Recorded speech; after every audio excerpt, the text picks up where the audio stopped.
This is the complete story of Aleutian Islands campaign, the entire Wikipedia article, narrated start to finish. Get comfortable, and let's get into it. The Aleutian Islands campaign was a military campaign fought between 3rd June 1942 and 15th August 1943, on and around the Aleutian Islands, part of the U.S. territory of Alaska, in the American theater of World War II during the Pacific War. It was the only military campaign of World War II fought on North American soil. The island's strategic value was their ability to control Pacific transportation routes. U.S. General Billy Mitchell told the U.S. Congress in 1935, "I believe that in the future, whoever holds Alaska will hold the world. I think it is the most important, strategic place in the world." The Japanese reasoned that their control of the Aleutians would prevent a possible joining of forces by the Americans and the Soviets, and future attack on the Japanese mainland via the Kuril Islands. Similarly, the U.S. feared that the islands could be used as bases from which to launch air raids on West Coast cities such as Anchorage, Seattle, San Francisco, or Los Angeles. Following 2 aircraft carrier-based attacks on the American naval base at Dutch Harbor, the Imperial Japanese Navy occupied the islands of Attu and Kiska in June 1942. The remoteness of the islands and the challenges of weather and terrain delayed a larger American-Canadian force sent to eject them for nearly a year. A battle to reclaim Attu was launched on 11th May 1943 and completed after a final Japanese banzai charge on 29th May. On 15th August 1943, an invasion force landed on Kiska in the wake of a sustained 3-week barrage, only to discover that the Japanese had withdrawn from the island on 29th July. The campaign is known as the Forgotten Battle because it has been overshadowed by other events in the war. Many military historians believe that the Japanese invasion of the Aleutians was a diversionary or feint attack during the Battle of Midway that was meant to draw out the U.S. Pacific Fleet from Midway Atoll, as it was launched simultaneously under the same commander, Isoroku Yamamoto. Some historians have argued against that interpretation and believe that the Japanese invaded the Aleutians to protect their northern flank, and did not intend it as a diversion. Japanese attack. Before the Empire of Japan entered World War II, the Imperial Japanese Navy had gathered extensive information about the Aleutians, but had no up-to-date information regarding military developments on the islands. Admiral Isoroku Yamamoto provided the Japanese Northern Area Fleet with a force of 2 non-fleet aircraft carriers, 5 cruisers, 12 destroyers, 6 submarines, and 4 troop transports, along with supporting auxiliary ships.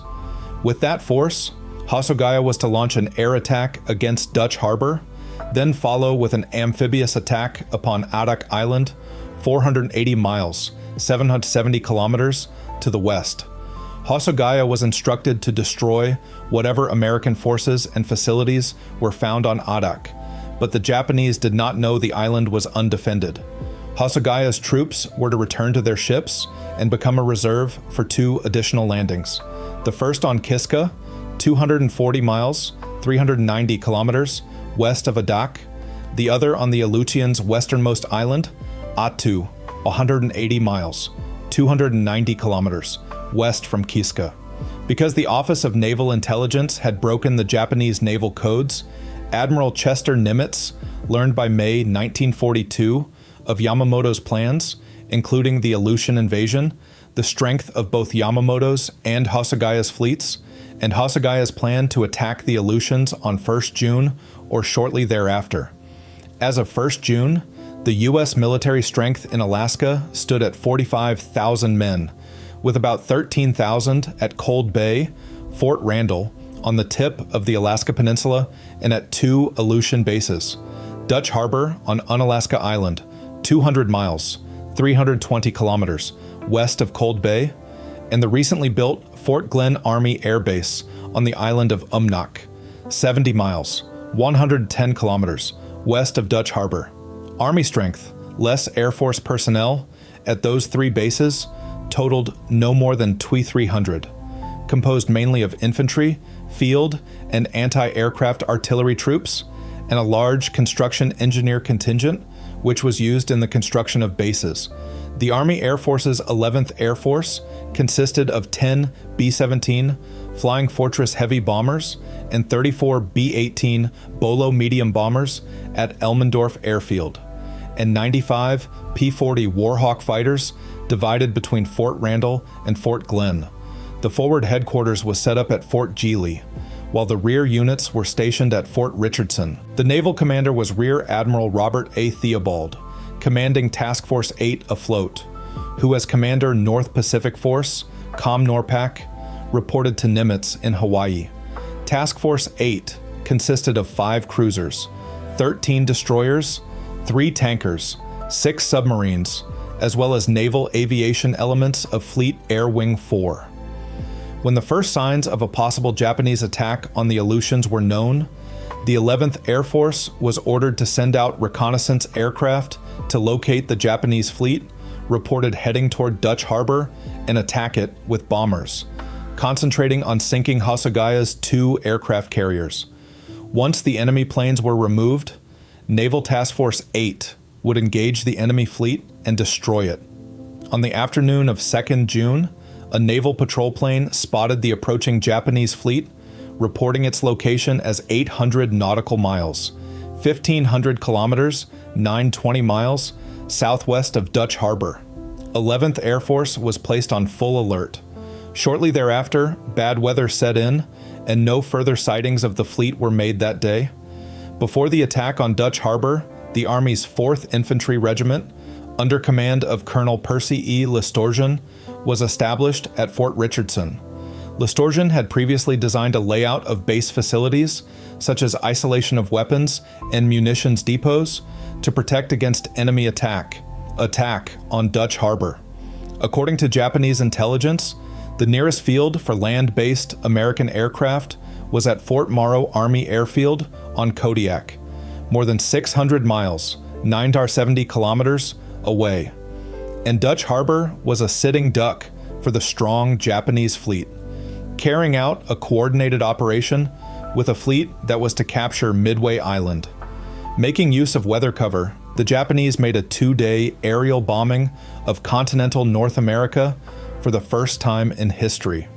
The striking force was composed of Nakajima B-5N2 Kate torpedo bombers from the carriers Junyo and Ryujo. However, only half of the striking force reached their objective. The rest either became lost in the fog and darkness and crashed into the sea or returned to their carriers. 17 Japanese planes found the naval base, the first arriving at 0545. As the Japanese pilots looked for targets to engage, they came under intense anti-aircraft fire and soon found themselves confronted by 11th Air Force fighters sent from Fort Glenn. Startled by the American response, the Japanese quickly released their bombs, made a cursory strafing run, and left to return to their carriers. As a result, they did little damage to the base. On 4th of June, the Japanese returned to Dutch Harbor. This time, the Japanese pilots were better organized and prepared. When the attack ended that afternoon, Dutch Harbor oil storage tanks were burning. The hospital was partly demolished, and a beached barrack ship was damaged. Although American pilots eventually located the Japanese carriers, attempts to sink the ships failed because bad weather set in that caused the U.S. pilots to lose all contact with the Japanese fleet.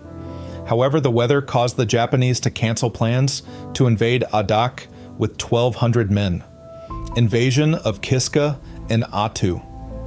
The Japanese invasions and occupations of Kiska on 6 June and Attu on 7 June shocked the American public, as the continental United States was invaded for the first time in 130 years since 1815, during the War of 1812. The invading forces initially met little resistance from the local Unangax, also known as Aleuts, though the U.S. Navy had offered to evacuate Attu in May 1942. The Attuan Unangax chief declined. Little changed for the Unangax under Japanese occupation until September 1942, when Japan's Aleutian strategy shifted. It was at this point that the Unangax were taken to Hokkaido, Japan, and placed in an internment camp. Through the rest of the summer of 1942, aerial raids by either side could be flown only when the weather permitted. Japan installed a radar warning system on the islands and continued to resupply them, despite heavy disruptions against its shipping by U.S. bombers and submarines. The establishment of American air bases in Umnak and Cold Bay would add to the threat faced by the Japanese. Evacuation of the Unangax. The Unangax, Alauits, the indigenous people of the Aleutian and Pribilof Islands, were evacuated following the attacks on Dutch Harbor. Although they were U.S. citizens, their legal status was often treated as that of wards of the federal government, a relationship that allowed the federal government to exercise significant control over their autonomy. The evacuation process was hasty and chaotic. Unangax residents were often given less than 24 hours notice, allowed one suitcase or minimal personal items. Over 880 Unangax were embarked on military transport ships. The invasion of Attu and imprisonment of the local Unangax became the justification for the United States policy of forcible evacuation of the Unangax in the Aleutian Islands. Unangan civilians were placed in internment camps in the Alaska Panhandle. On 12th of June, USS Gillis and Hulbert, stationed off Atka, received orders to remove the villagers and burn the village to prevent the buildings being used by the Japanese, should they take the island. Most of the natives were not at the village, as they had scattered to distant fish camps in case of an attack, meaning that by the time they were evacuated to Nikolsky and then Unalaska, most had been left with no personal possessions. Furthermore, the removal cleared Unangax homes for use by U.S. troops, who occupied the vacant houses for the duration of the war. On 14th June, USCGC Onondaga was ordered to evacuate the residents of St. Paul, and on 16th of June, USAT Delaroff evacuated the entire communities of St. Paul and St. George. On the way to Southeast Alaska, Delaroff stopped briefly at Unalaska to pick up the evacuees from Atka. The evacuation continued at the end of the month, when Dutch Harbor was ordered to evacuate Nikolsky, Akutan, Kashega, Bjorka, and Makushan. Only the Unangax were evacuated, while the white residents of the islands were made to stay behind to help the troops, resulting in the separation of some mixed families. Japanese men were separated from their native wives and moved to the internment camps in the center of the United States. Children had the choice to either stay with their mothers or leave with their fathers. Transport conditions. Transport vessels, such as the USAT Delaroff, were severely overcrowded and lacked basic infrastructure, including drinkable water, food, and medical care. Disease was rampant on the Delaroff. In one documented case, a government doctor refused to enter the ship's hold to provide medical assistance to those on board.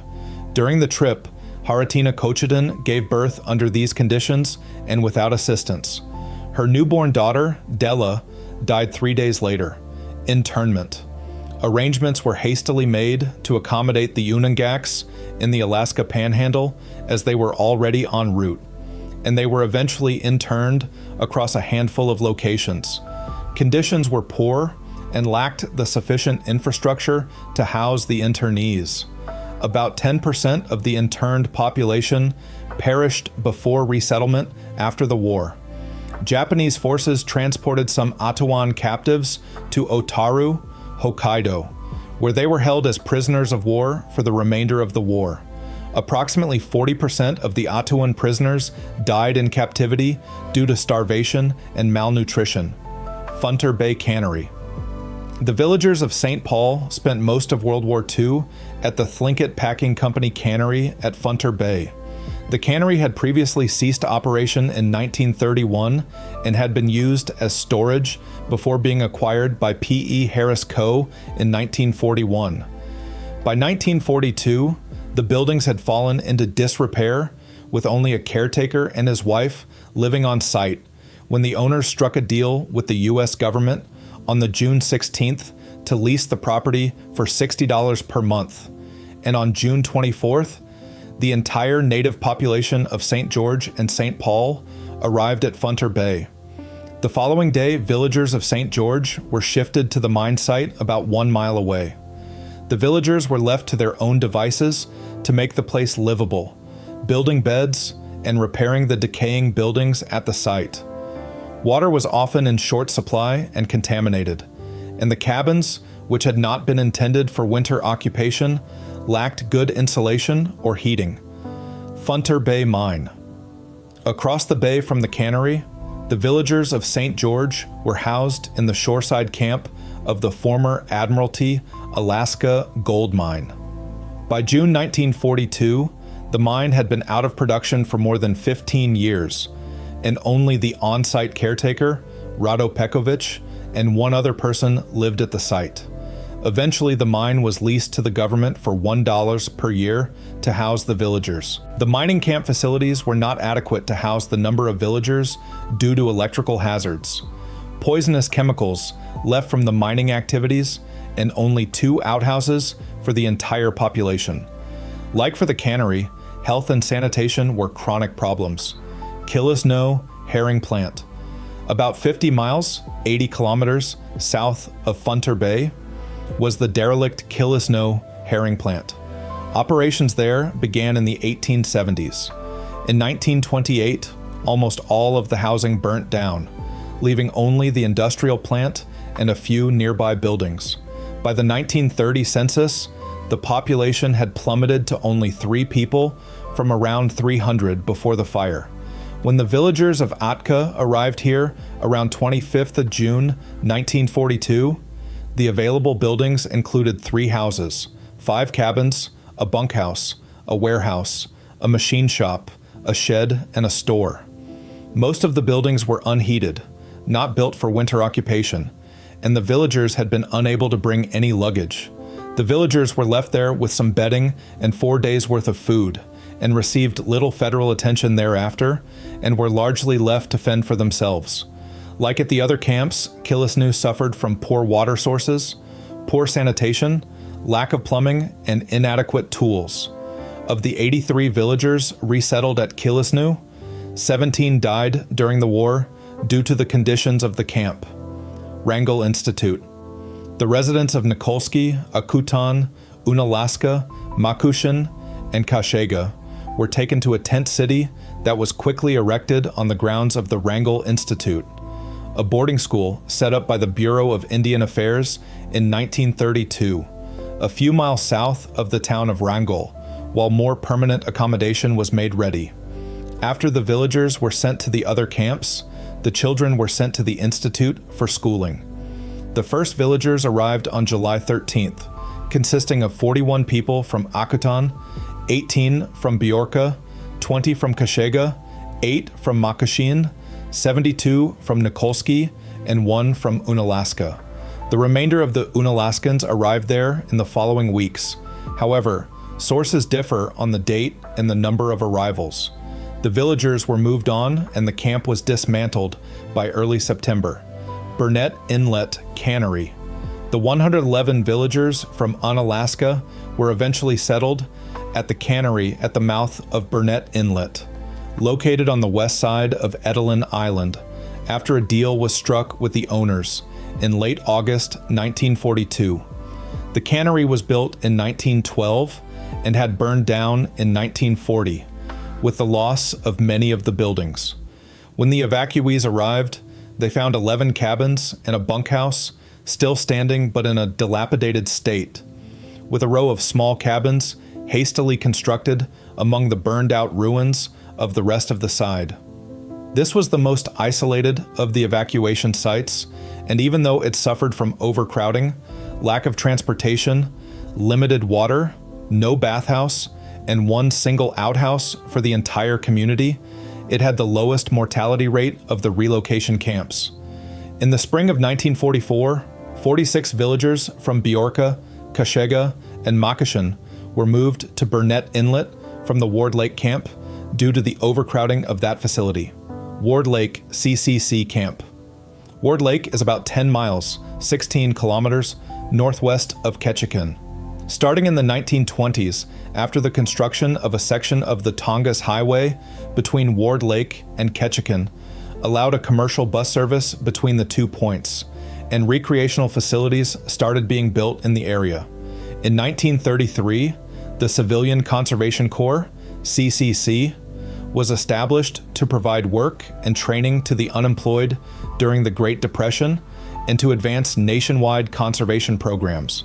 The CCC built a small camp with a capacity for 65 men at Ward Lake in 1935, and by 1941, it served as a staging area for the CCC and engineering troops bound for Attu Island for the construction of an airfield.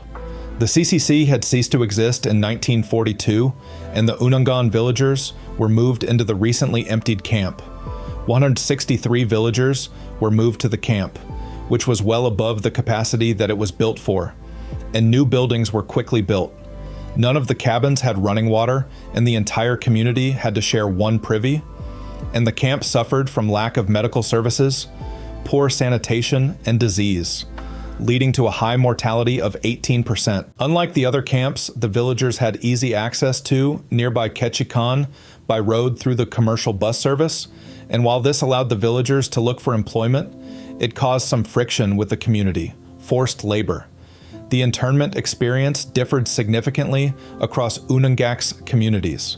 While all were subjected to forced removal, those from the Pribilof Island were specifically exploited as a captive labor force. The U.S. government compelled the men to leave their families at the internment camps and return to the island to harvest seal pelts. The pay was low, rather than competitive market wages. The government paid only standard military wages. Although additional financial incentives were promised, almost none of the men received more than basic army pay, and many were not paid at all. The seal harvest primarily benefited the Fuchs Fur Company, who worked alongside the Fish and Wildlife Service to continue pelt operations in Alaska. In 1943, approximately 164 seal pelts were harvested, generating over $465,000, a dramatic increase from 127 pelts harvested in 1942. Tlingit. The Tlingit, on whose land the camps were constructed without consent, responded to the situation of the Unangax with assistance and hospitality. Members of the Tlingit provided food, water, and shelter to the internees. Tlingit locals shared traditional knowledge with the Unangax, including teaching Unangax women how to harvest local berries. Residents also provided material resources. At Kilisnu, Tlingit elder Annie Samato provided water from her property and strawberries from her garden. Following Samato's example, many other Tlingit women also shared their berry patches. In Angoon, the Tlingit community mobilized to feed the Unangax by hunting deer and fishing to supplement the meager government rations. Additionally, they provided blankets, mattresses, and medicine, subsidizing federal neglect, resistance, and aftermath. In April 1943, groups of men from St. Paul and St. George wrote protest letters refusing to return to the islands unless they received fair wages, $1 per skin, and improved treatment. Their requests were denied. The Alaska Native Brotherhood, ANB, and the Alaska Native Sisterhood, ANS, assisted in challenging the Fish and Wildlife Service Authority. The ANB provided food and winter clothing. Roy Peretrovich played a role in spreading awareness to try and unite the Unangax in their endeavors. While their struggles failed to grant any significant settlements with the federal government, their efforts helped secure the Alaska Native Claims Settlement Act, NCSA, in 1971. In October 1942, a group of women at Funter Bay signed a petition modeled after the Declaration of Independence, demanding better living conditions while asserting we all have rights to speak for ourselves. The Unangax were not permitted to return to their homes until 1944 and 1945. Looting. Upon returning to their communities, many Unangax families found their homes looted and vandalized by the U.S. military personnel. According to survivor accounts, such as that of Larsi Cherkesson, families discovered broken furniture, barricaded homes, and extensive property damage. Many businesses, tools, and boats were destroyed, harming the economies of many villages after resettlement. Through the Aleut Restitution Act of 1988, the federal government formally compensated the Unangax. Allied response. Many Americans feared that the Japanese would use the islands as bases to strike within range along the rest of the West Coast. Although the West Coast was subject to attack several times in 1942, including unrestricted submarine warfare in coastal waters, the bombardment of Elwood in California, and the bombardment of Fort Stevens in Oregon. The Aleutian Islands campaign of June 1942 was the first major operation by a foreign enemy in the American theater.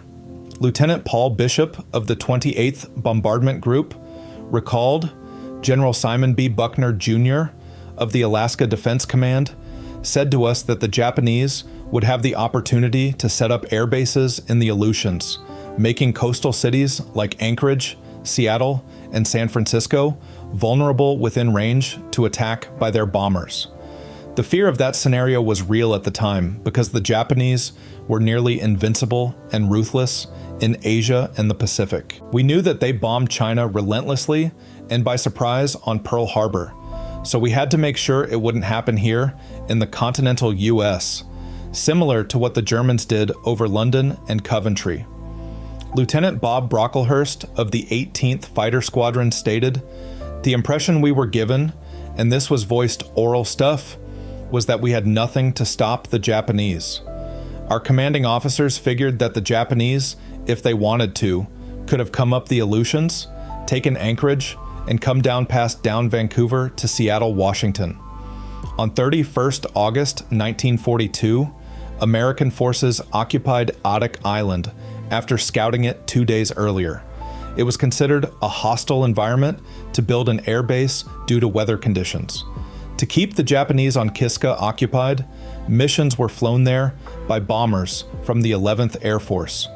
They were escorted by fighter aircraft, including P-38s from Umnak over 600 miles, 970 kilometers away. Runway construction began immediately following the American landing. After $10 September, fighters and bombers were moved into the new Attu Air Base and used to launch more bombing raids against Japanese positions on Kiska. From September to November, American air raids were able to keep the total number of enemy aircraft low, usually under 14 frames, despite persistent attempts to reinforce their number by the Japanese. Without supporting carriers in the area, the Japanese were unable to dislodge the American forces on Attu. Even when they had a few air assets to spare, the Japanese generally avoided direct combat. Other supplies were also beginning to run low. After evacuating Attu, the Japanese contemplated occupying and setting up a new base on either the Semichis or Amchitka, but were not able to carry out those plans. In February 1943, the Americans successfully occupied Amchitka and built an airstrip there. Their main losses were a result of bad weather. Ground attack missions were flown from the new island base, starting with P-38s and P-40s, before bombers also joined in. Their targets included radar installations, parked aircraft, anti-aircraft artillery positions, railway, submarine base, and moored vessels. The bombings further reduced Japan's ability to supply its bases, hampered its construction of landing strips on Attu and Kiska, and facilitated the recapture of those two islands later that year. In April 1943, Japanese surface convoys made their final attempt to break through American naval blockade and resupply troops on Attu and Kiska, but were forced to abort after being defeated in battle. Future Japanese resupply missions would be conducted exclusively by submarines and limited by how much materiel they could bring. Navy submarines and surface ships had also been patrolling the area. Kiska Harbor was the main base for Japanese ships in the campaign, and several were sunk there, some by warships, but mostly in air raids. On 5th of July, 1942, the submarine Growler, under command of Lieutenant Commander Howard Gilmore, attacked 3 Japanese destroyers off Kiska. She sank one and heavily damaged the others, killing or wounding 200 Japanese sailors.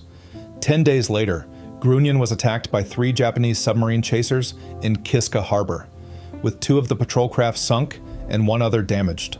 On 12th of May, 1943, the Japanese submarine I-31 was sunk in a surface action with the destroyer Edwards, 5 miles, 4.3 nmis, 8.0 kilometers, northeast of Chichagof Harbor. At least 3 Japanese submarines were sunk near Kiska in June 1943, reportedly on the 11th, 13th, and 22nd, Komandorski Islands. A cruiser and destroyer force under Rear Admiral Charles Sauce McMorris was assigned to eliminate the Japanese supply convoys. They met the Japanese fleet in March 1943. 1 American cruiser and 2 destroyers were damaged, and 7 U.S. sailors were killed. 2 Japanese cruisers were damaged, with 14 men killed and 26 wounded. Japan thereafter abandoned all attempts to resupply the Aleutian garrisons by surface vessels, and only submarines would be used. Attu Island. On 11th May 1943, American forces commenced Operation Landcrab to recapture Attu. The invasion force included the 17th and 32nd Infantry Regiments of the 7th Infantry Division and a platoon of scouts recruited from Alaska, nicknamed Kastner's Cutthroats. The Army Air Force flew more than 500 sorties in a 20-day period to support the invasion. A shortage of landing craft, unsuitable beaches, and equipment that failed to operate in the appalling weather made it difficult, however, for the Americans to exert force against the Japanese. Soldiers suffered from frostbite because essential cold weather supplies could not be landed, and soldiers could not be relocated to where they were needed because vehicles could not operate on the tundra. Rather than engage the Americans where they landed, Colonel Yasuyo Yamasaki had his forces dig into the high ground far from the shore. That resulted in fierce combat with a total of 3,829 U.S. casualties, with 549 killed, 148 wounded, and another 1,200 suffering severe injuries from the cold weather. Also, 614 Americans died from disease and 318 from miscellaneous causes, mainly Japanese booby traps or friendly fire. On 29th of May 1943, without warning, the remainder of Japanese forces attacked near Massacre Bay.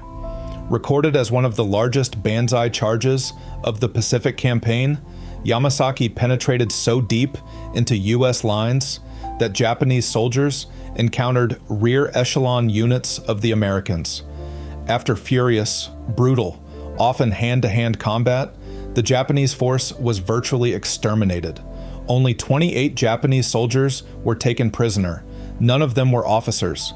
American burial teams counted 351 Japanese dead, but it was thought that hundreds more had been buried by bombardment during the battle.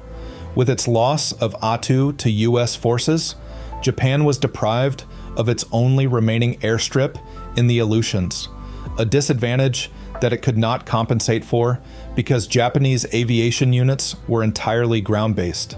Kiska Island. On 15th August 1943, an invasion force of 34,526 Canadian and American troops landed on Kiska. Kastner's Cutthroats were part of the force, but the invasion consisted mainly of units from the 7th Infantry Division, United States. The force also included about 5,300 Canadians, mostly from the 13th Canadian Infantry Brigade of the 6th Canadian Infantry Division, and the 1st Special Service Force, a 2,000-strong Canadian-American commando unit trained in winter warfare techniques. The force included 3 600-man regiments. The first was to go ashore in the first wave at Kiska Harbor.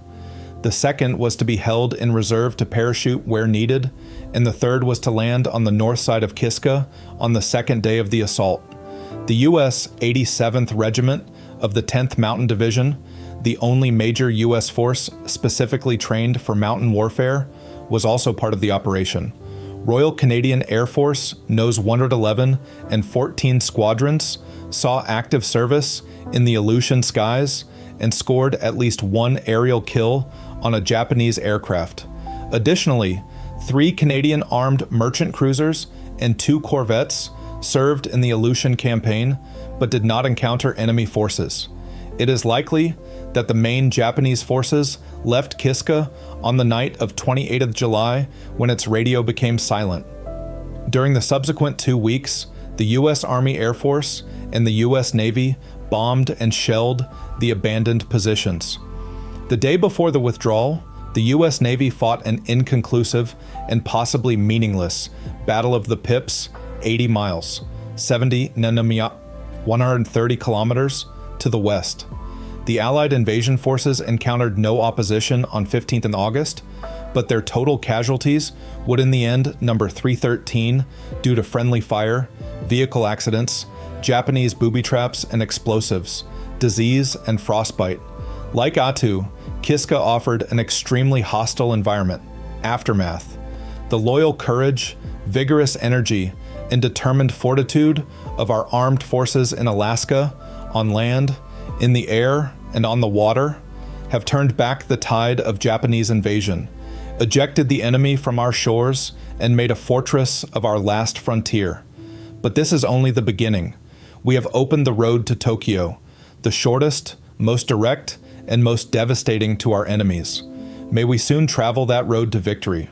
Although plans were drawn up for attacking northern Japan, they were not executed.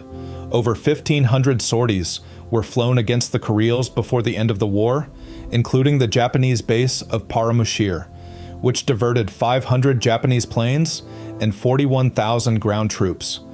The battle also marked the first time that Canadian conscripts were sent to a combat zone in World War II. The government had pledged not to send draftees overseas, which it defined as being outside North America. The Aleutians were considered to be North American soil, which enabled the Canadian government to deploy conscripts without breaking its pledge. There were cases of desertion before the brigade sailed for the Aleutians. In late 1944, the government changed its policy on draftees and sent 16,000 conscripts to Europe to take part in the fighting. The battle also marked the first combat deployment of the 1st Special Service Force, but it did not see any action.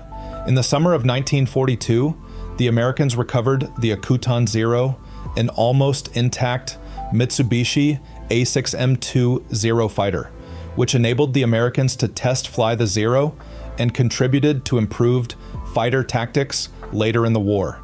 Killed in action. During the campaign, 2 cemeteries were established on Attu to bury those killed in action. Little Falls Cemetery at the foot of Gilbert Ridge, and Holt's Bay Cemetery, which held the graves of Northern landing forces.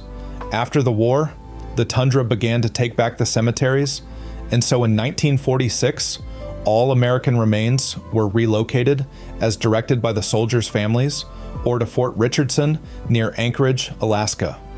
On 30th of May, 1946, a Memorial Day address was given by Captain Adair with a 3-volley salute and the sounding of taps. The decoration of graves was performed by Chaplains Meany and Insko, Resettlement of the Unangax.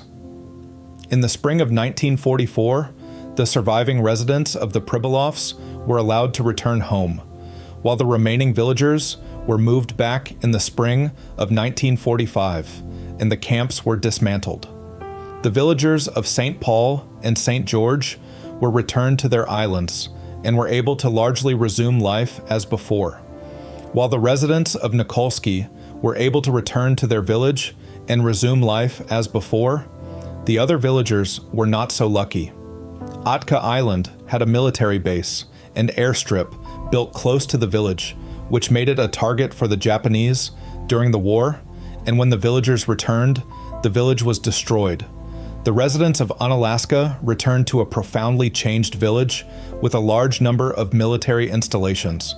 The government did not allow the communities of Attu, Kashega, Bjorka, and Makushan to return to their villages because the cost of restoring their destroyed villages was deemed too great, and they were forced to amalgamate into the other Unangan communities. Of the 831 Unangax relocated to the camps in southeast Alaska, 85 perished from the poor conditions. Following the war, as part of the Treaty of San Francisco, the Japanese government offered the surviving residents of Attu reparations of $4,000 per year for 3 years. However, some refused, as they deemed their treatment too awful to be compensated with money. And the Japanese never compensated the families for the deaths in captivity, as well as the loss of land and property. Legacy. Many of the United States locations involved in the campaign, either directly or indirectly, have been listed on the National Register of Historic Places, and several have been designated National Historic Landmarks. The battlefield on Attu and the Japanese occupation site on Kiska are both National Historic Landmarks and are included in the Aleutian Islands World War II National Monument. Surviving elements of the military bases at Adak, Umnak, and Dutch Harbor are National Historic Landmarks. The shipwrecked SS Northwestern, badly damaged during the attack on Dutch Harbor, is listed on the National Register, as is a crash-landed B-24D Liberator on Attu Island. The 2006 documentary film Red, White, Black and Blue features 2 veterans of the Attu Island campaign, Bill Jones and Andy Petrus. It is directed by Tom Putnam and debuted at the 2006 Locarno International Film Festival in Locarno, Switzerland, on 4th August 2006. Dashiell Hammett spent most of World War II as an Army sergeant in the Aleutian Islands, where he edited an Army newspaper. He came out of the war suffering from emphysema. As a corporal in 1943, he co-authored The Battle of the Aleutians with Corporal Robert Garland Kolodny under the direction of Infantry Intelligence Officer Major Henry W. Hall. In 1980, the Commission on Wartime Relocation and Internment of Civilians was appointed by the U.S. Congress to conduct a study on the internment of Japanese Americans. This was expanded to also look at the treatment of the Unangax. Public hearings were held starting in 1981, and testimonies were recorded, and survivors began sharing their stories. The report condemned the government indifference to the conditions at the camps, citing crowding, rotting buildings, a lack of furniture, clean or running water, electricity, medical care, and government supervision. In 1988, the U.S. government passed the Alot Restitution Act of 1988, which acknowledged the failure of the United States to provide adequate care to the Unangax, and provided $12,000 for each survivor, as well as a $5 million trust fund to help their descendants. In 1994, the act was expanded to include funding to cover property damage of churches sustained during the war. That's the complete article. If you made it this far, you'll love the rest of the channel. Subscribe for a new Wikipedia deep dive every single day. The next video is on screen now, and if there's a topic you want narrated, drop it in the comments. Thanks for watching.